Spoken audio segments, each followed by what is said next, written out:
지금 바로 여기에 하나님의 눈이 이 성전 안에 계시고 성전 안에서 기도하는 그 간구에 귀를 기울이시며 들으시는 하나님 앞에 복된 주일 예배를 드립니다.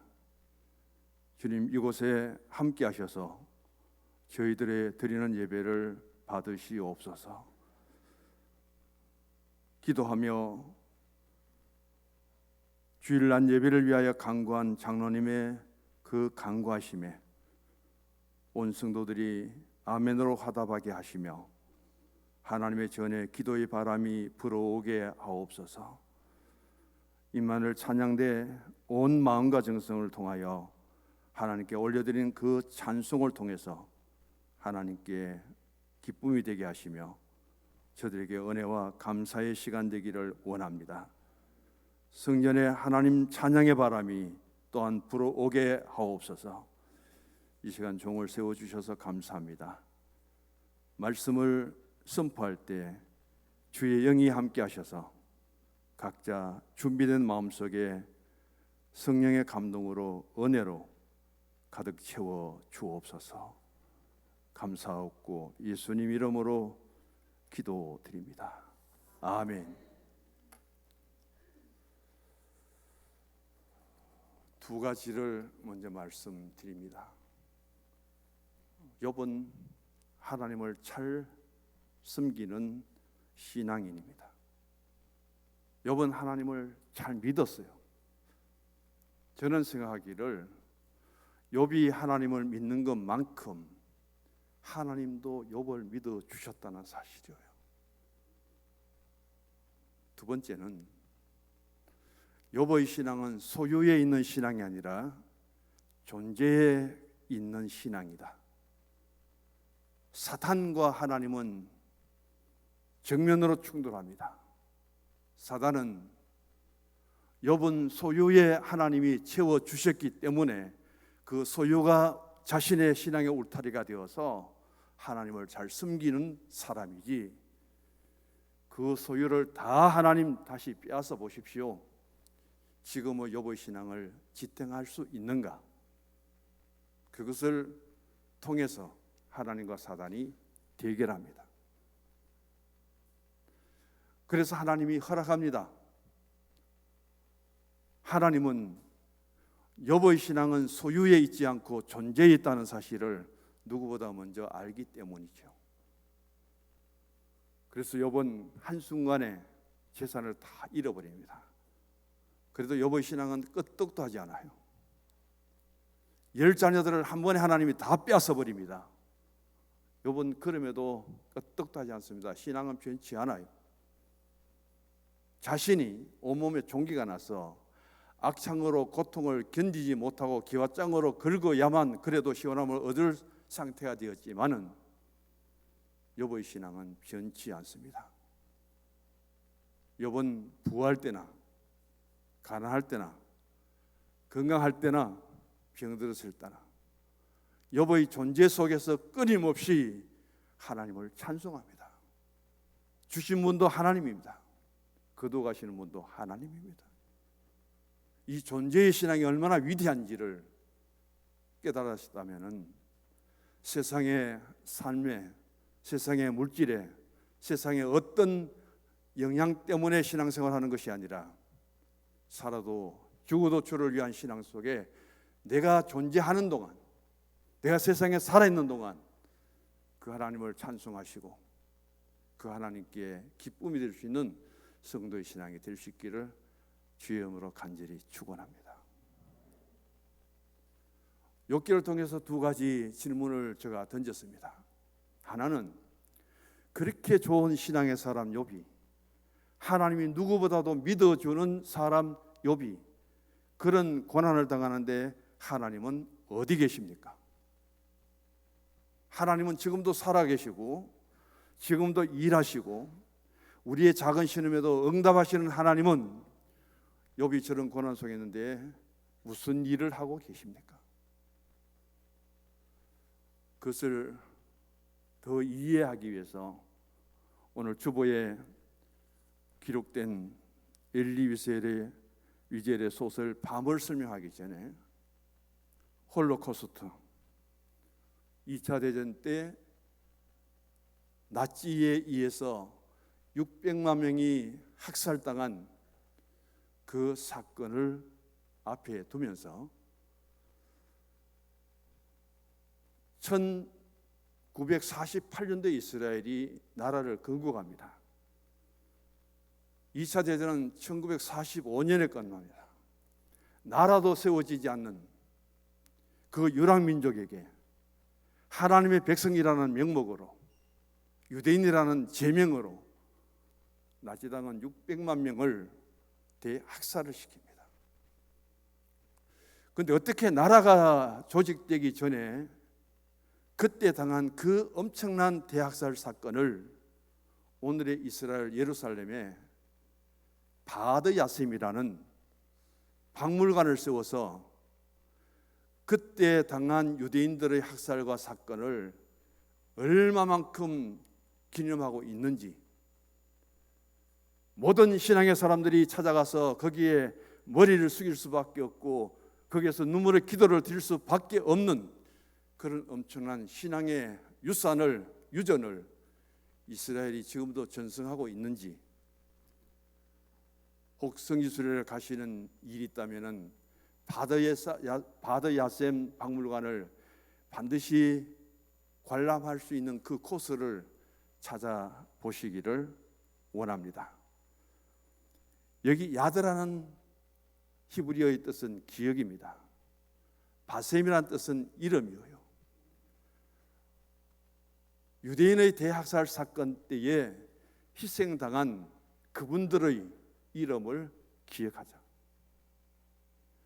이 바드 야셈의 박물관 입구에 가면은 두 글이 써 있습니다. 하나는 용서하자, 그러나 잊지는 말자. 이스라엘의 건국이 있기 전에 유대인, 하나님의 선민, 그 제명을 하여금 우리 민족이 이렇게 나치당에 의해서 학살을 당했다. 그림을 띄워주시기 바랍니다. 먼저 원통 뿔형의 저것이 바드 야셈에 세워져 있습니다. 여기 보면은 벽면에 전부 사진이 걸려 있고요, 그 밑에 이름이 써져 있습니다. 몇 명의 사진이 걸려 있느냐? 260만 명, 600만 명의 희생 중에 260만 명의 사진을 도배를 하고 있는 것을 보여줍니다. 이렇게 그들은 나라가 세워지기 전에 자기 민족들이 당한 그 고통과 아픔을 잊지 않고, 하나님의 선민, 하나님은 우리의 하나님입니다, 그렇게 고백했던 선민 사성, 그들이 600만 명이 죽기까지 하나님은 어디 계셨습니까? 하나님은 뭘 하고 계셨습니까? 역사적인 사건을 저렇게 저들은 아직도 생생하게 기억하고 저 밑에서 찬양 부르고 저분들의 신앙을 추모하고 그런 아름다운 일들을 이루어가고 있습니다. 또 다른 그림을 주세요. 저 사진은 독일 베를린에 나치당에 의해서 희생당한 유대인들을 기념하기 위해서 2717쌍의 비석을 세워둔 겁니다. 앞에 홀로코스트 바드 야셈은 예루살렘에 있고요, 저것은 나치당에 의해서 희생된 600만 명의 유대인들의 그 대학살 사건을 반성하고 뉘우치는 가운데 독일이 기념관을 세운 홀로코스트입니다. 저기에서 우리가 잘못했습니다. 엄청난 고통과 아픔을 우리가 저질렀습니다. 때마다 찾아가서 기타를 치면서 저기에서 찬송을 부르고, 유대인들은 저기에 찾아가서 오늘의 유대 민족이기까지, 이스라엘이 세워지기까지 저들의 희생이 결코 헛되지 않는다는 사실을 기억하면서 저곳에 수없이 방문을 하고 있습니다. 일은 1945년 똑같이 2차 대전이 끝났는데 어쩌면 독일보다 훨씬 더 잔인한 짓을 한 일본은 지금 뭘 하고 있나요? 무엇을 반성하고 있는지, 자신들이 저지른 사건에 대해서 한마디 사과라도 하고 있습니까? 인정이라도 하고 있습니까? 이런 것을 통해서 우리에게 보여주는 것은 한 인간의 잘못을 통해서, 히틀러는 한 인간의 잘못을 통해서, 그 하나의 집단을 통해서 인간이 얼마만큼 잔인해질 수 있는가, 인간의 폭력의 끝은 어디인가, 그리고 한 인간이 미쳐버리면, 사상이나 어떤 문제에 미쳐버리면 그를 통해서 고통당하고 아픔을 당하는 사람들이 얼마나 많이 있게 되는 것입니다. 그런 아픔을 생각하면서 다시 욥기로 돌아가 보시고요, 이제 책을 스크린해 주시기 바랍니다. 엘리 위젤의 밤 나이트입니다. 이 책을 통해서 노벨 평화상을 받은 분입니다. 이 책을 통해서 2차 대전의 나치당의 그 잔인한 사건들을 서술하고 다 담아두었기 때문에 이 책을 통해서 세계 평화를 심고 평화를 만드는 하나의 계기가 되어야 되겠다, 그런 의미로 세상이 받아들이고 저것을 통해서 책 한 권을 통해서 세계 평화에 기여한 공로를 통해서 노벨 평화상을 수여받습니다. 이 야드바셈에서, 그리고 엘리 위젤의 저 밤이라는 책 한 권을 통해서 또 하나의 질문은 던져집니다. 하나님, 우리가 하나님의 백성인데 이 하나님의 백성 유대인들이 600만 명이나 희생되고 학살당하는데 도대체 하나님은 어디 계십니까? 그게 주제예요. 오늘의 우리의 삶 속에 고통과 아픔이 있는데 하나님은 어디에 계십니까? 라는 질문을 던집니다. 저도 때로는 힘들고 어려울 때가 있었는데 복음성가에도 잘 안 나오죠. 찬송가도 아닙니다. 그럼에도 불구하고 홀로 있을 때, 잠을 이루지 못할 때, 자리에 눕지도 못할 때 가장 많이 불렀던 가사입니다. 아시지요, 아시지요,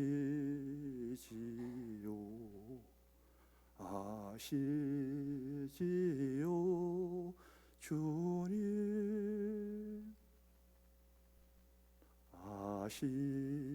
아시지요, 나의 기도, 아시지요,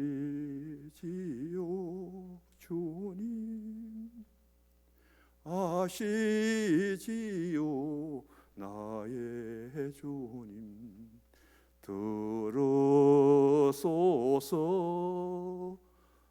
기도. 문제가 많잖아요. 아시죠, 나의 주님? 아시죠, 나의 문제가 무엇인지? 주님, 그 문제를 해결해 주십시오. 몸부림치면서 울고불고 기도한 날들이 이제 많이 지나갔네요. 오늘 우리는 우리의 신앙과 삶 속에서 참 답답하고 누구하고 이야기할 수도 없고 누구도 찾아주지 않고 그 고난 속에 아픔 속에 있을 때 나는 그 하나님 앞에 어떤 신앙의 모습을 보여줬는가, 어떤 신앙을 고백하였고 그 하나님은 나에게 어떤 하나님이었는가. 똑같은 한 권의 책에 등장하는 인물들이 왜 욥의 신앙은 하나님 앞에 달랐고 왜 그의 아내는 신앙이 또 달랐고 친구들은 왜 신앙이 달랐느냐. 오늘 똑같습니다. 나의 하나님 앞에 나와 우리 성도님들의 신앙은 어쩌면 또 다를 수밖에 없어요.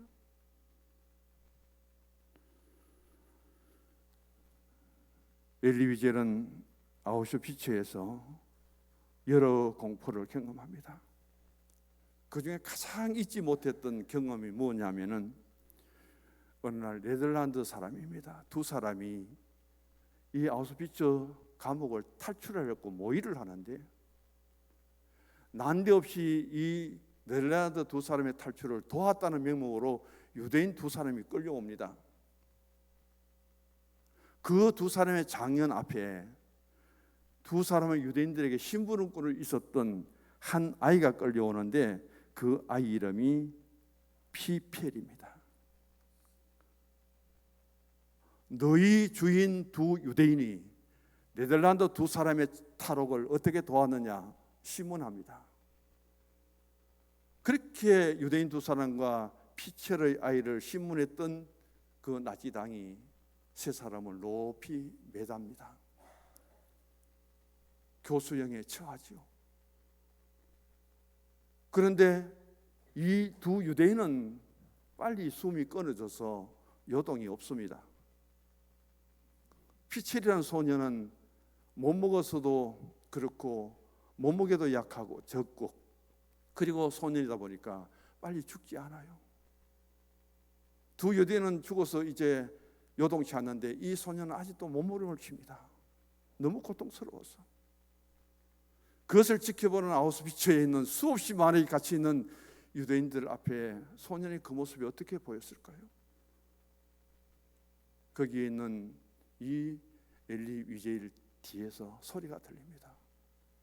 우리 하나님은 어디 계시느냐고. 하나님은 저 소년의 고통을 보고 계시느냐고. 우리 하나님은 어디 계시느냐고. 그런 소리가 뒤에서 들려와요. 그런데 그 처참한 광경 속에서 엘리 위제일의 뒤에서 이런 소리가 들립니다. 하나님은 어디 계시느냐고. 하나님은 지금 바로 now and here 여기에 계신다. 하나님은 지금 저 교수대 위에 아직도 생명이 남아서 몸부림치는 저 소녀와 함께 저 위에 하나님이 달려 계신다. 그런 하나님의 음성이 자기가 그렇게 감동스럽게 들려오는 거예요. 하나님 왜 나를 버리시나이까? 십자가의 고통스러운 예수님의 절규 앞에 하나님은 그 외아들 예수와 함께 십자가에 달려 계셨다고 믿는 것이 오늘의 우리의 신앙이에요. 하나님은 우리가 고난당할 때 떠나 계시는 것이 아니고 내가 고통 가운데 하나님은 함께 계시고 내가 눈물을 흘릴 때 하나님은 그 눈물을 함께 흘리시며 나와 함께 하시는 임마누엘의 하나님이신 줄 믿으시기 바랍니다.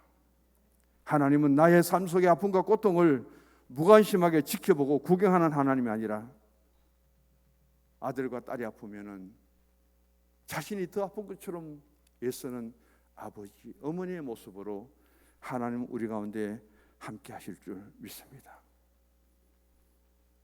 예레미야 31장 20절 집에 가셔서 한번 읽어보시기를 바랍니다. 에브라임은 나의 사랑하는 아들, 기뻐하는 자식이 아니냐. 하나님은 에브라임 이스라엘을 사랑합니다. 그 사랑하는 하나님의 백성 이스라엘이 왜 우상 숭배에 빠져 있고 죄악의 짐을 벗어버리지 못하고 그렇게 악하게 합니까? 그들에게 하나님이 심판하실 때에 그들이 아수르의 멸망을 당할 때 하나님은 내 창자가 흔들렸다. 내 창자가 들끓었다. 그렇게 예레미야 31장 20절에 말씀합니다. 한 민족의 역사 속에 하나님을 떠나고 우상을 숭배하고 죄가 가득할 때 하나님 내린 징계 앞에 하나님 그것을 허용하고 아수르의 멸망에 관한 이스라엘 에브라임을 바라보면서 하나님의 창자가 들끓어버렸다. 창자가 끊어지던 고통을 당한다는 말이죠.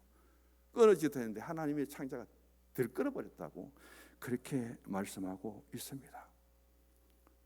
우리의 죄악 때문에, 우리의 잘못된 그 삶 때문에 하나님은 징계를 내시고 심판을 내서 웃으면서 내리는 것이 아니라 하나님의 창자가 들끓는 그런 고통과 아픔 속에 하나님은 하나님 백성들의 징계를 지켜보고 계신다는 사실을 기억하시고 그 하나님의 뜻을 너무 벗어나지 않는 하나님 앞에 거룩하고 신실한 성도의 신앙을 지켜갈 수 있도록 우리가 그것을 갖춰야 될 신앙의 자세입니다. 지난주에 이어서 두 번째 주보를 보시면 같이 읽어봅니다. 내가 믿고 있는 나의 하나님은 어떨까? 어떤 분일까? 자, 1장 6절에 보면은 천상회의가 열립니다. 2장 1절에도 천상회의가 열립니다. 우리가 교회에서 회의 많이 열잖아요. 당회도 열고 재직회도 열고 원래회도 열고 공동의회도 열고. 자, 이 땅에 회의하고 하나님의 천상회의를 한번 1장 6절과 2장 1절에서 보시기 바랍니다. 그런데 그 천상회의에 초청받지 않는 사단이 참석합니다. 그리고 하나님과 내기를 하는 거예요. 이것은 뭐 내기라 그럴까요? 뭐라 해야 되겠어요? 하나님과 대결을 합니다. 누구 때문에? 욥 때문에. 사단이 자랑합니다. 자기의 영역을 말하는 거예요. 하나님은 단순하게 묻습니다. 네가 어디서 왔느냐? 어디에서 무엇을 하고 여기 왔느냐 하니까 사단의 영역은 얼마나 넓은지 온 세상 두루두루 빠진 곳이 없이 다 돌아보았습니다. 하나님의 청함도 없는데 천상회의까지 불쑥 찾아와서 참석하고 있습니다. 하나님은 한 사람을 지명합니다. 우스 땅에 욥이라는 사람을 보았느냐? 하나님이 자랑하는 거예요. 욥이 하나님을 경외하고 정직한 자라 성경은 그렇게 소개하고 있는데 하나님은 그 욥을 더 신뢰하고 믿고 있다는 거예요. 그 대결의 주체가 뭐냐면은 소유에 대한 주체입니다. 하나님은 욥은 존재의 가치를 둔 신앙의 사람이다. 사단은 아닙니다. 욥은 소유에 속한 신앙의 사람입니다. 첫 번째 대결이 뭐예요? 하나님이 허락합니다. 그래, 그 소유의 신앙이 욥의 신앙이라면 소유를 다 빼앗아 보아라. 마귀는 아낌없이 제한 없이 다 빼앗아 버립니다. 근데 욥은요, 그렇게 고난을 당하면서도 주신 자도 여호와시고 취하실 분도 여호와시고 말도 안 되는 소리를 하고 있는 거예요. 내가 가난해도 나는 하나님 앞에, 내가 부할 때도 하나님 앞에, 내가 건강할 때도 하나님 앞에, 내가 병들어도 코람되어 하나님 앞에 자신의 존재를 나타내고 1차 회의의 결과는 하나님이 대성을 합니다.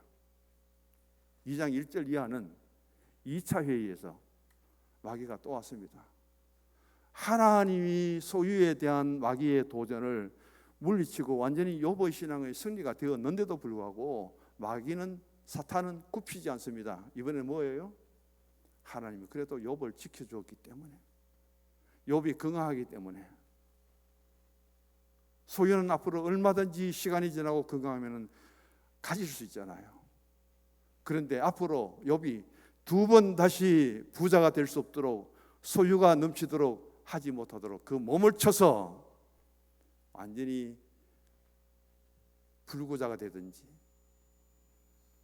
자기의 삶의 신념에, 집념에 이르지 못하도록 하면은 그래도 욥이 하나님을 믿을까요? 하나님이 또 허락합니다. 그래, 욥은 죽이시는 말하라. 생명은 건드리지 말고 네 마음대로 해봐라. 인간이 겪을 수 있는 가장 큰 고통을 욥에게 그대로 사탄이 던집니다. 오늘 성경 본문에 나오잖아요. 그는 온몸에 종기가 났습니다. 진물이 나고요, 아프고요, 아무도 곁에 함께할 사람이 없습니다. 기와장으로 아픈 데를 긁고 그 피를 흐르고 진물이 흐르는 가운데 욥이 있습니다. 그 욥은 뭐라 그래요? 입술을 하나님께 범죄하지 아니하리라. 여호와는 오직 찬송을 받으실 분이시라. 이런 사람이 어디 있습니까? 도대체 존재가 무엇이기에 그 소유를 다 뺏어버려도 어떻게 흔들리지 않는 저런 신앙으로 하나님 앞에 살아가고 있는가? 그 내용이 오늘 두 번째 담겨지고 있습니다. 여기에 보면은 우리가 주목해야 될 사람은 욥의 아내입니다. 욥의 아내 이름도 없어요. 욥의 이름도 나오죠. 욥의 세 친구 이름도 다 나오죠. 여기에 크게 관여되지 않았던 엘리후라는 이름까지 여기에 다 등장하는데, 자기와 함께 시련을 당하고 고통을 당하고 다 잃어버리고, 그럼에도 함께 욥과 같이 지냈던 아내 이름은 욥이 싹 떼버려 없어요. 한 번도 욥의 아내의 신앙에 대해서 칭찬한 것도 없습니다. 어쩌면 그냥 지나쳐 버리면은 욥의 아내는 가장 신앙이 없는 사람,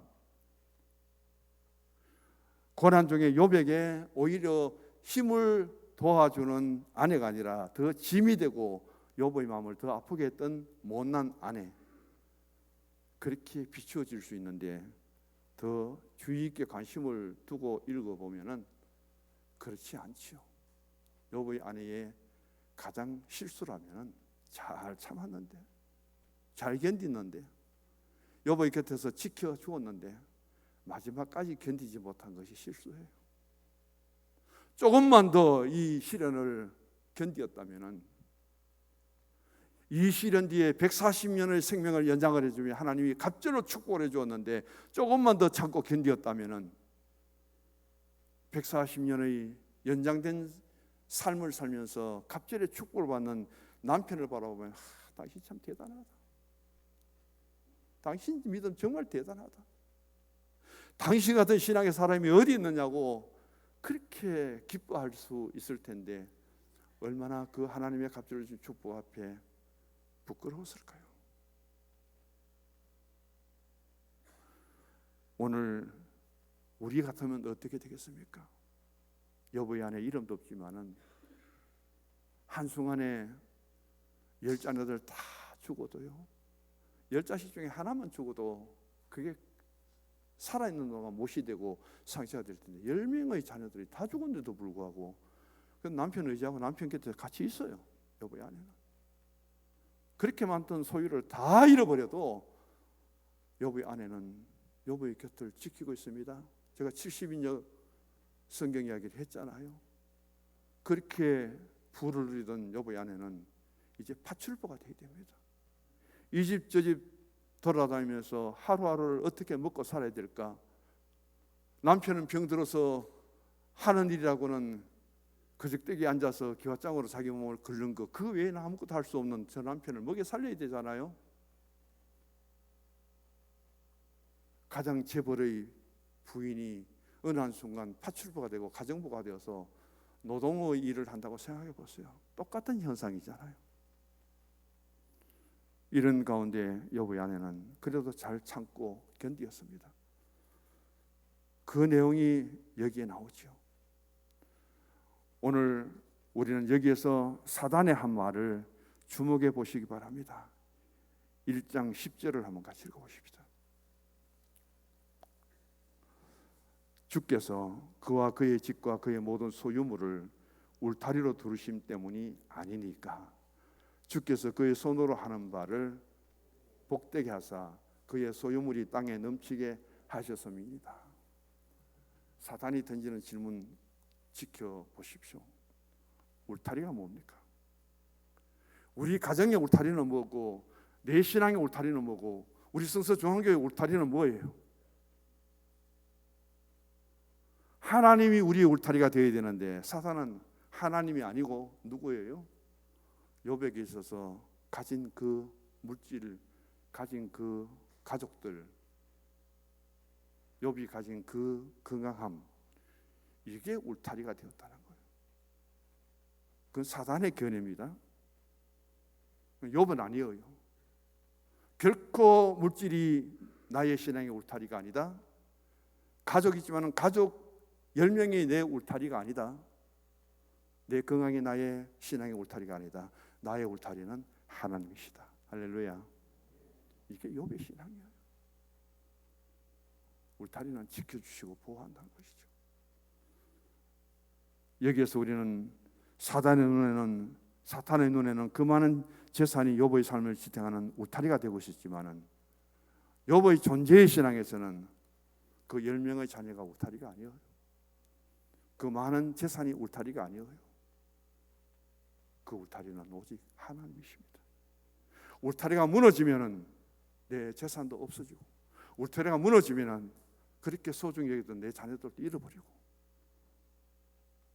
하나님이 끝까지 울타리가 되어서 울타리가 무너지지 않아야 내가 있고 가족이 있고 은혜가 있고 복이 있고. 아무도 아멘 안 하시네요. 그게 사단하고 하나님과의 관계. 달라도 너무너무 다르죠. 그 신앙을 욥기를 통해서 우리에게 가르쳐주고, 그 신앙이 바로 욥을 통한 인내, 욥을 통한 신앙. 소유에 너무 집착하지 말고, 아무리 소유에 집착하고 가졌다 할지라도 욥은 말합니다. 나는 세상에 올 때 빈손으로 왔다. 내가 죽어서 하나님께 갈 때도 빈손이다. 내게 소유의 신앙에 대해서 더 시비 걸지 말아라. 나는 소유의 신앙이 아니라 나는 하나님 앞에 살아도 죽어도 내 존재의 신앙으로 없을 때도 찬송 부르고, 있을 때도 찬송 부르고, 건강할 때도 찬송 부르고, 병들어도 찬송 부르고, 찬송 부르고 기도하다가 나는 하나님께 가는 신앙이다. 이보다 더 위대한 고백이 어디 있나요? 욥기를 통해서 저도 많은 감동을 받습니다. 참아야죠. 못 참고 삶을 포기하고 싶고, 하나님, 엘리야의 기도를 저는, 엘리야는 한 번 드린지 몰라도 저는 100번도 더 드렸어요. 하나님, 날 죽여주십시오. 이 투숙받는 시간 내가 깨어나기 전에, 일어나기 전에 죽여주십시오. 11년 동안 제가 어떤 기도를 하나님께 많이 드렸을까요? 그래도 견디다 보니까 이렇게 긍휼도 주잖아요. 견디다 보니까 그 악몽 같은 시간들을 하나님 이기게 해주시더라고요. 저희 집 사람 무덤에 가면 빗석 위에 목사 정원식이 그대로 써놨습니다. 친구들에게 여러 사람이 보여주면 이거 좀 지워라. 이거 뭐 살아있는데 왜 이래는? 나는 이미 내 몸은 거기에 가 있을 거예요. 덤으로 사는 거예요. 하루 이틀 1년 2년 살다가 나는 떠나도 후회 없습니다. 그게 나의 살아온 삶이고, 그게 하나님께 고백할 수 있는 나의 신앙이기 때문에. 남이 뭐라고 할 때 세상에서 만나면 끝이지만 천국에서는 만나잖아요. 그 존재의 신앙이 얼마나 가치있고 아름다운지 저 스스로가 은혜가 되더라고요.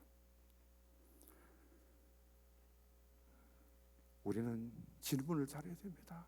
대답도 잘해야 돼요. 그 사단의 엄청난 질문 앞에 하나님의 대답은 무엇이고, 욥은 어떤 대답을 했습니까? 신앙 고백은 대답이에요. 신앙에 대한 나의 응답이에요. 내게 어떤 문제가 닥치고 그럴 때마다 그 엄청난 질문 앞에 대답을 잘하시기 바랍니다. 다른 말로 신앙 고백을 잘하십시다. 옆에 분이 인사합시다. 신앙 고백을 잘합시다. 죽더라도 신앙 고백을 하면서 죽읍시다. 목회자로서 제가 원하는 대답이에요. 마지막입니다. 주보를 같이 읽어보십시다. 나의 믿음은 하나님 앞에 언제까지 견디어야 될까? 언제까지 견뎌야 되죠? 끝까지 견디는 자는 뒤에 하십시오. 끝까지 견디는 자는 뒤에 거, 제가 안 한 거. 끝까지 견디는 자는 저 말 따라하지 말고 뒤에 빠진 단어가 있습니다. 다시 무슨 끝까지 견디는 자는, 크게 제가 들릴 수 있도록, 끝까지 견디는 자는, 따라합시다. 끝까지 견디는 자는 구원을 얻으리라. 총회 가서 제가 그 말에 얼마나 은혜를 받았는지 몰라요. 명성교회 입장하는데 30분 걸립니다. 예배 마치면 나오는데 그대로 나와도 30분 걸렸어요. 예배 마치고 30분 뒤에 나갈 사람들은 어때요? 김사마 목사님이 이렇게 말합니다. 오늘 또 끝까지 끝까지 견디는 자가 구원을 받고 복을 받습니다. 천천히 나가라는 말이에요. 예배 마치고 막 같이 부딪히고 나가지 말고. 왜? 그렇게 나가려면 30분 더 기다려야 되거든요. 그 말 한마디가 공동체 속에 얼마나 은혜가 되는지 모릅니다. 오늘 우리는 2장 10절의 말씀을 보면서 이런 고난과 이런 어려움 속에 있으면서도 욥은 입술로 범죄하지 않더라. 오늘 또 저도 설교도 입으로 하고요. 우리 장로님 기도도 입으로 했고요. 은혜로운 찬양을 드린 이만희 찬양대도 입으로 전부 다 했습니다. 입술이 얼마나 복되어요. 그런데 이 입으로 얼마나 욕을 하고 얼마나 남을 아프게 하고 상처 줄 때가 많습니까? 오늘 우리의 모든 신앙 마지막 질문을 하십시다. 옆에 분에게 언제까지 견딜래요? 그게 욥기를 통해서 주어진 마지막 질문입니다. 그렇게 견디면은 하나님이 고난과 아픔과 그것보다 더 많은 복을 예비하고 준비해 주셨다가 채워주실 줄 믿습니다. 욥기 42장 5절 찾으십시오.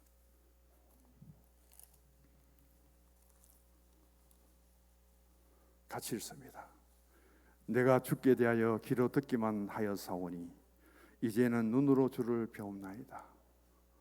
욥이 세상을 살아가며 신앙의 사람으로 이런 체험을 다시 할 수 있습니까? 이런 경험을 다시 할 수 있습니까? 고통이 어디까지냐? 이런 고통을 더 경험할 수 없잖아요. 이런 체험을 더 할 수 없잖아요.